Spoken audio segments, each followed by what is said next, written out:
Bonjour, bonjour les amis, bonjour les anciens, bonjour les nouveaux, bonjour également à ceux qui ne se sont pas encore abonnés. Si tu es nouveau par là et que tu t'es pas encore abonné, n'oublie pas de t'abonner avant de quitter la vidéo. Et je vous invite également à rester jusqu'à la fin de cette vidéo. La vidéo d'aujourd'hui, c'est pour vous sensibiliser sur un point très important. Donc, je vous invite à regarder la vidéo jusqu'à la fin. À la fin de la vidéo, je vous donnerai une petite astuce pour vous aider à...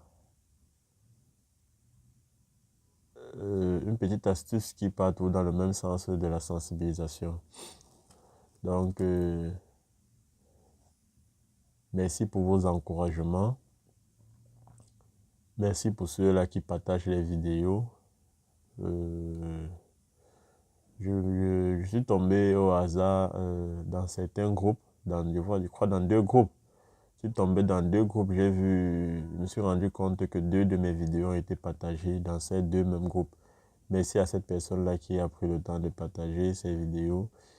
Et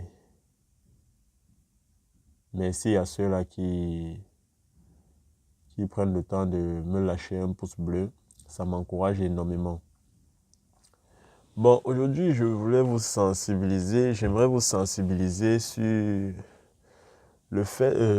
j'aimerais sensibiliser tous ceux-là qui publient leurs photos à tort et à travers sur les réseaux sociaux. Ceux-là qui partagent leurs photos, autant pour moi, leurs photos à n'importe qui. Vous venez de rencontrer quelqu'un, il vous demande vos photos. Oui, c'est bien de donner sa photo aux gens. C'est bien comme c'est pas bien. C'est bien comme c'est pas bien. Donc, j'aimerais vous dire aujourd'hui que à partir de vos photos qui se retrouvent un peu partout, on peut vous atteindre, on peut vous faire du mal, on peut faire tout ce qu'on veut de vous. Faites très attention quand vous partagez vos photos, surtout sur Facebook, sur WhatsApp, bref, sur tous les réseaux sociaux qui peuvent exister. Faites très attention quand vous partagez vos photos. Je déconseillerais même de partager certaines photos si vous n'avez pas travaillé au préalable sur ces photos. Travailler, ça veut dire quoi? Vous allez me dire comment est-ce que je peux travailler une photo qui est déjà dans mon téléphone. Travailler ne veut pas forcément toujours dire que vous allez prendre votre photo, aller chez un traduit praticien pour qu'il travaille sur ça. Je ne vois pas quelqu'un qui va prendre son téléphone et aller donner un traduit praticien pour qu'il travaille sur toutes ses photos dans son téléphone. Non. De travailler la photo veut dire quoi? Donc, au moment de prendre la photo, c'est à ce moment-là que vous travaillez la photo. Et j'aimerais aussi vous dire, apprenez à travailler, à faire vos propres traitements vous-même. N'allez pas toujours voir des traduits praticiens. Certes, il y a des cas où il faut automatiquement un traduit praticien. Mais pour des simples trucs, je vous invite à le faire vous-même. N'ayez pas peur, faites-le vous-même. Quand vous le faites vous-même, il marche parfaitement. Il est plus fort, l'énergie est plus forte quand vous le faites vous-même. Un traduit praticien ne doit pas dépenser toutes ses énergies pour travailler pour vous. Vous voyez, un travail qui doit être fait à 100%, vous allez voir un traduit praticien, il va le faire à 60%, parce qu'il ne peut pas dépenser toute son énergie pour vous. Vous voyez, or vous, en le faisant, vous mettez toute votre énergie. Vous savez au fond du cœur ce dont vous avez besoin. Donc, quand je partage des astuces ici avec vous, ce n'est pas la peine de prendre cette astuce, d'aller voir quelqu'un pour qu'il le fasse à votre place. Oui, il va le faire. Ça va peut-être marcher, mais ça ne sera pas comme vous l'aurez fait. Vous me comprenez un peu? Bon, pour ne pas sortir du sujet, je parlais ici là des photos. Donc, j'ai décidé de vous sensibiliser aujourd'hui. Arrêtez de partager vos photos n'importe comment sur Facebook, sur WhatsApp, ainsi de suite, sur Snapchat, ainsi de suite. Avant de partager vos photos doivent préalablement travailler. Donc, à la fin de cette vidéo, vous serez capable d'avoir dans votre téléphone des photos ou des vidéos qui ont été travaillées. Bon, c'est un peu difficile pour les vidéos. Pour les vidéos, il faut un travail physique, un travail par un spécialiste. Mais pour des simples photos, vous pouvez le faire vous-même. C'est très simple. Il y a deux méthodes, mais je montrerai seulement la méthode la plus simple parce que la première méthode vous rendra un peu ridicule. Ça va faire à ce que les gens auront peur de vous pour rien. Donc, si je vous montre la première méthode, si vous le faites, les gens auront peur de vous pour rien.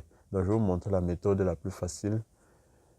Elle consiste à faire quoi? Lorsque vous voulez prendre une photo, si quelqu'un vous demande une photo et que vous souhaitez envoyer une photo à quelqu'un, avant de prendre cette photo-là, ou bien si quelqu'un veut vous prendre en photo, demandez-lui au moins une minute pour que vous vous préparez avant qu'il vous prenne en photo. N'essayez pas que quelqu'un vous prenne en photo sans votre accord.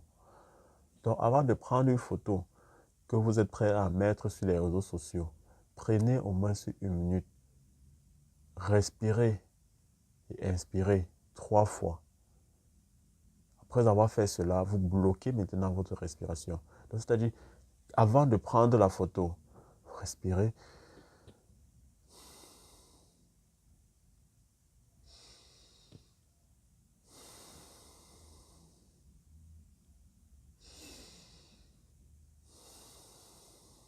Vous bloquez la respiration, vous ne respirez plus.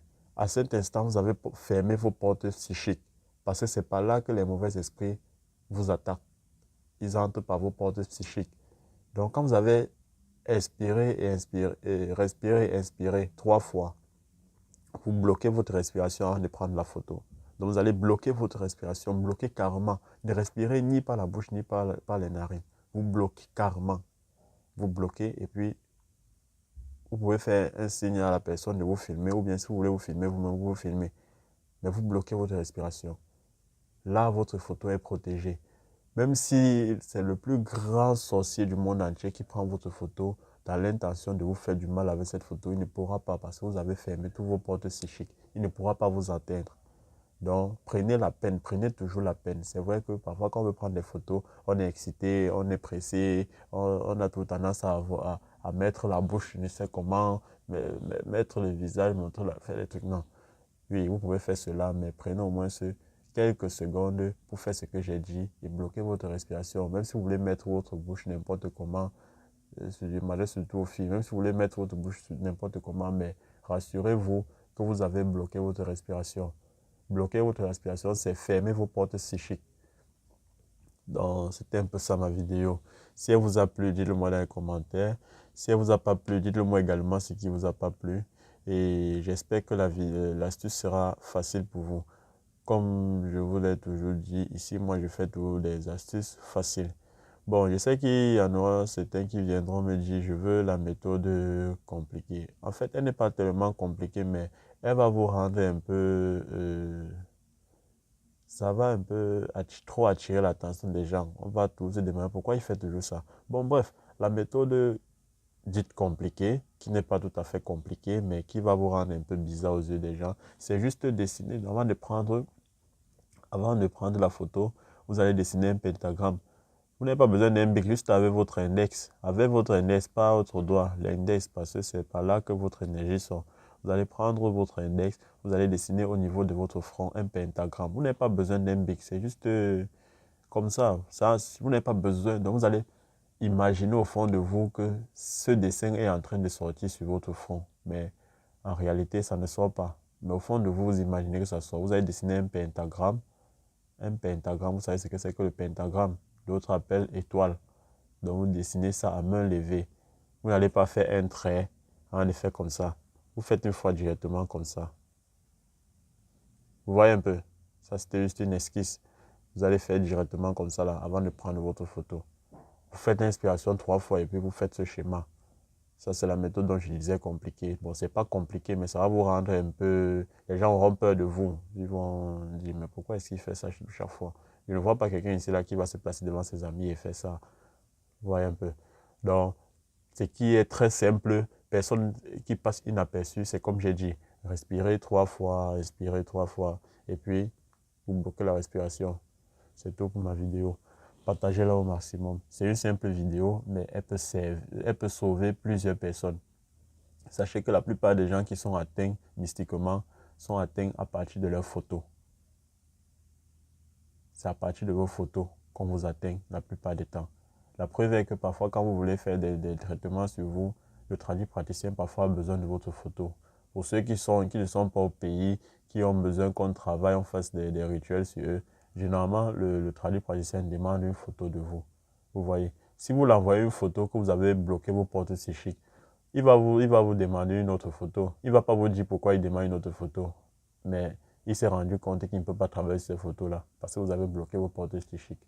Donc, rassurez-vous que vous avez bloqué vos portes psychiques avant de prendre des photos que vous allez publier à tort et à travers. Merci, c'était tout pour ma vidéo. Si elle vous a plu, partagez-la avec vos amis. Merci.